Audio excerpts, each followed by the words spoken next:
Okay, you've heard the term blockchain just about everywhere, right? From finance news to digital art, but what exactly is it? I mean, sure, we all link it with cryptocurrencies like Bitcoin, but its potential is it's just so much bigger than that. So today, we're going to cut through all that hype and really get to the bottom of the technology that could honestly reshape our entire digital world. So here's what we've got on tap. We're going to start with the why, the core problem that blockchain was actually built to solve. Then we'll get into the what, breaking down what it is and how a transaction gets recorded. After that, we'll explore some of the really cool uses that have nothing to do with money. And finally, we'll wrap up by taking a hard look at the pros and cons. All right, let's kick things off at the very beginning.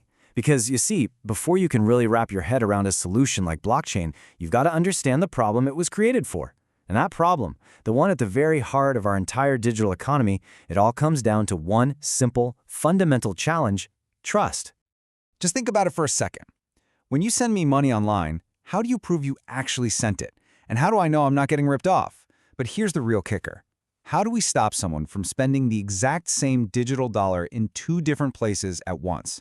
This is a huge deal, and it's actually got a name: the double spending problem. So, forever, our solution has been centralized systems. We trust banks. They're the ones who keep the official record, that single source of truth for who owns what. They verify everything. But that puts a massive amount of power and all our data in one single place. That's a huge single point of failure, right? The alternative, this new idea, is a decentralized system where all that power and data is spread out across a whole network of computers. Okay, so that begs the question, right? How in the world do you manage trust in a system where nobody is in charge? Well, that is where blockchain finally enters the picture. Think of it as a totally new way to store and share information. When you boil it all down, a blockchain is really just a digital ledger. Seriously, it's like a shared accounting book. But the big difference is, instead of one person or one company holding onto that book, an identical copy is shared across a huge network of computers. And there are two words here that are absolutely crucial: distributed, which just means it's copied everywhere, and immutable, which means once something is written in that ledger, you can't change it, ever. And it's these three things working together that magically create trust without needing a middleman. Think about it. Since the ledger is decentralized, there's no single server for a hacker to attack. Because it's immutable, the history of every transaction is locked in stone. It can't be messed with. And because it's transparent, everyone on the network is looking at the exact same version of the truth. It's a system built on agreement. Okay, so we've got this shared, unchangeable ledger. That's great, but how does it actually work? Let's get into the nitty-gritty. How does a transaction, say me sending you some digital cash, actually get added to this chain securely? Well, it all kicks off when a transaction gets broadcast to the whole network. From there, a bunch of computers, they're called nodes, all check it out to make sure it's legit.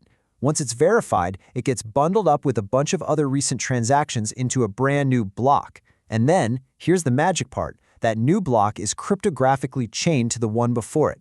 This new, longer chain is then sent out to everyone on the network, and bam, the record is permanent. So what's the glue holding all this together?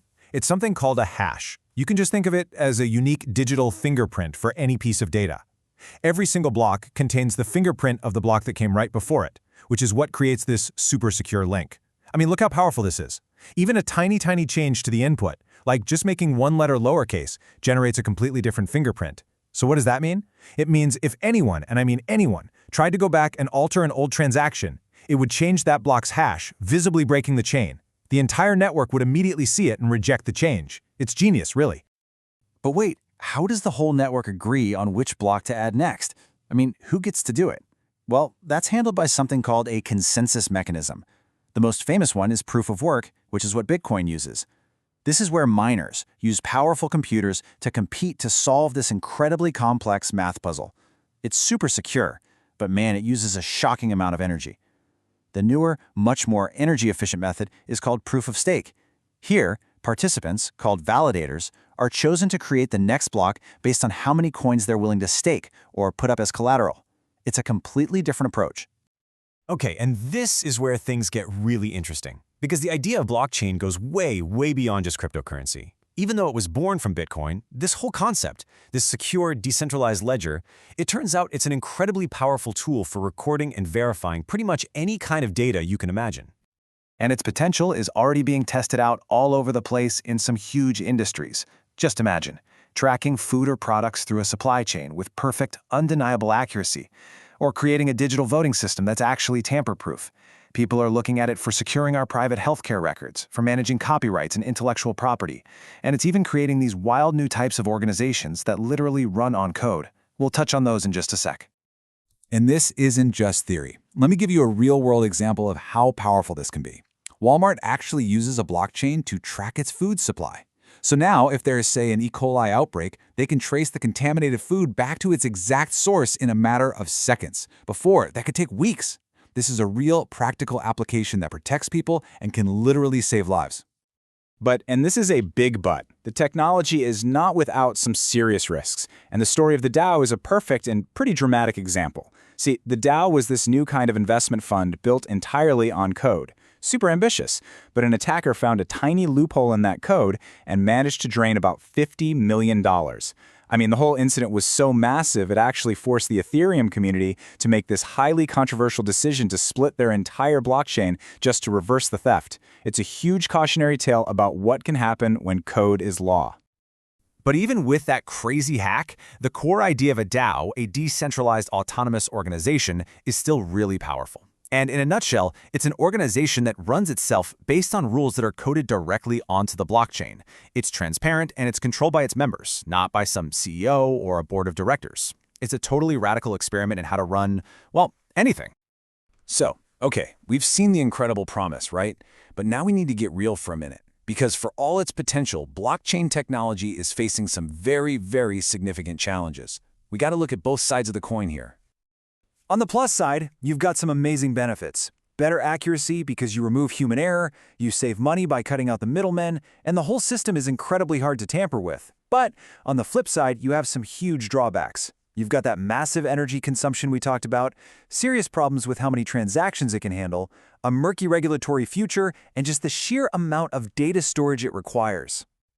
And just to put that scalability problem into perspective for you, a network like Visa, it can handle up to 65,000 transactions every single second. That's a massive number. Now compare that to the Bitcoin network. It can process about 7, just 7.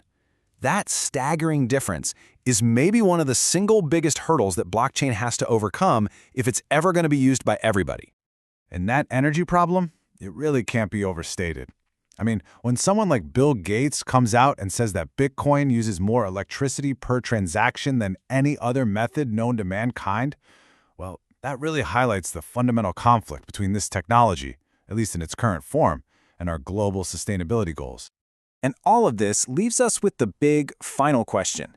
Is blockchain this revolutionary technology that's going to become the foundation for a whole new decentralized future?